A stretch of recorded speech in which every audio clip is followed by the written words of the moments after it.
Hello ma'am, ma'am ngasi video sidi oil free ga item oina tawre ma'am aru jengminara si thau jawdana kari hauge na haibado adu ji ma'am adu gi damakta ina matar khara laujare aduga sidana leire ko pudina siga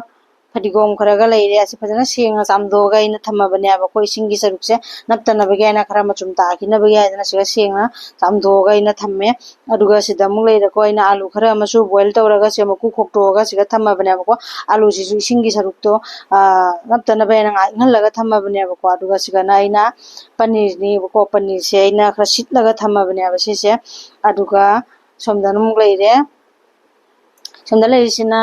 singa moro tekpagani bako aro moro tekpa sidi sagi mor matungna saba sidi chamba sidi sagi mor matungna hapa yare aduga siga matar singse aina grinder amda hapchalle grinder siga hapchallaga yasise takhai dunia bako takhai gi singamo jawdana takhai duni kangna takhai dunia bako aduga sina pudina du hapchalle phadigom du hapchalle singa morok tu hapchallaga loina hapchalle aduga ina se sigi paste ama semage paste ama semduine bako aduga kari semduino aida mayam jingmina si ngasigi item se aina thau da tawba nate bako thau jawda bida tai duine koina thau duine semduini thau jawda bida semduine do koina chawda su haldi oiba pone bako alu singsi moina patra ma da hapchalaga fajana mesh tawthoe mon mon launa mesh tawduine bako ra mesh tawraga mesh tawba loire aduga siga amko moina hapchanduise ngasagi takhairaga thamba matar do adudu moina siga hapchanjarage hoji asimu hapchalage asimu hapchalaga atai mu kari kari hapkai ro mayam jingmina se mayam agi channel sida aina samjariba video se mayam na pambi belera gadi please like share subscribe toroga support to biro mayam agi channel se mayam na support to biro gadi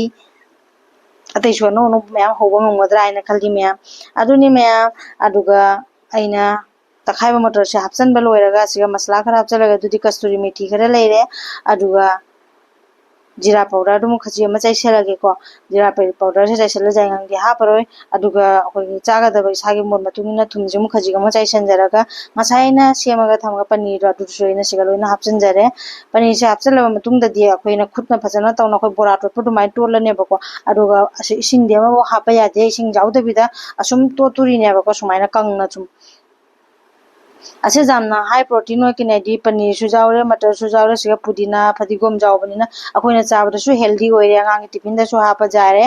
aduga siga amka mu jengoina bread khara thugairaga sim grinder tawrage bread crumb semnabagi aidana takhairaga se patra ma da hapchalaga thamme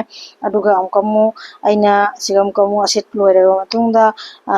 mathau taba pone bako akogi corn flour se asise khajiga maina patra ma da laura ising khara hijanjare aduga simunai khairaga thamme asimunai khairaga kari tawduina ro mayam pum phana jengmina ji hoji ape makar ma thangalage asise side ta thangbrage ape makar se thangalaga se thamme aina gas mathakta sahale aduga hoji ngasai aina thillaga thamgiba sise asise khuna pairaga aina mage do maina semgiba duneba ko adu asise semaga aina khuchina sumaina tasalaga boli mongda semage sumaina tawna sumaina loina be boli mong se aina semdorabani sumaina loina semjaraga aina patra pukham simga pukham amada loina nakanda thamina bako se sida leirase aduga hoji ngasai aina corn flour semna neiraga thamgibado aduga luppaga amgamu bread crumbs siga aina sumaina bread ta khairaga thamba powder do aduga moina sumaina lupsaleba ko dipto sale loina aduga thamme aduga hoji ngasai agi ape makar du su side ta saraga leire ko sare bako mai hitu oire aduga mitak tu aina loina sumaina loina hapchanjare bako aduga jenguse aina siga thawda taw ponte bako asidi chabada akoina chabada su phare angang chabada su phare healthy su oire na ko jiti thaw se jama chaba phatte aidana tawrabani na jari mo kai thaw jam chada bo oire na ara sumaina hapchanjara matungda aina 5 minute khak sumaina makhung khumjalaga thamani bako 5 minute ki matungda amko moina sumaina chama magi mateng loraga hangdoga okhairaga jengbada jengna ondoga jena ondui se mani mamang chamana nondopana side oira boira no ondui na bako ne magi mai sumaina leiraga mulanduine bako jairaga munbase aduduna mai su medium flame da thamini loina ondok chare aduna 5 minute tawna 4 times jai ondoga jaibada 20 minutes changya bako 20 minutes changadi 20 minutes ki matungdadi aina semjariba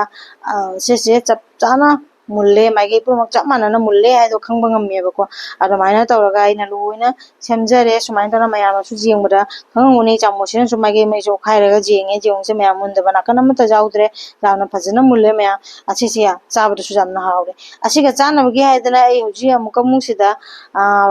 Taipei nama thangalaga tilo gora hapchanjare chanam gora hapchanjare aduga haifeta ngaure ko jam kana ngaudui nate aduga ina side ta mukamu urad ki dal lo adu mukhaji ma hapchanjage urad ki dal lo hamna bine khang si side ta wina ko adu urad ki dal chapchalaga haifeta ngaure jam no mun ngaudui nate aduga gajar khara soina semaga thammi adu moina hapchanjaraga ngaujare siga jam no mun ngaudui nate gajar sisu aduga siga asisu ngau loire mayam aduga tomato saina fullaga thamme aduga ngaubu musiga masla ngaubu simoina ron siga hapchale gajar ga tilo chanam se hapchalaga se aina phajana paste sama semage aro phajana fine paste sama seme aro thumjina khoina chagaraba changda hapchanjare aro gongom phajana munna marai munna takhai jare maya aro gongom asigam sogam tawge ba ko adudi jira mapumga hangam maru kitanga kari pata ga tani hapese hapaga ina smaina tarka tawsale ki chutney siga smaina sok tawra nimini yumi thamba jay aduni ne ba ko aro hujik sembal ora bana mayam se khaidok jare mayam sida chani du su thamjare ina semjaba laddu man bisu le laddu dinate ko mayam aduga healthy ora ponina mayam hoina morning breakfast su sino to bajare aduga angang gi lunch box su sembiraga happy bajare mayam ngasi gi oina degi video se matang asida loisinjarage ngasi gi item se sida leire mayam thank you mayam bye bye ngasi gi oina di bye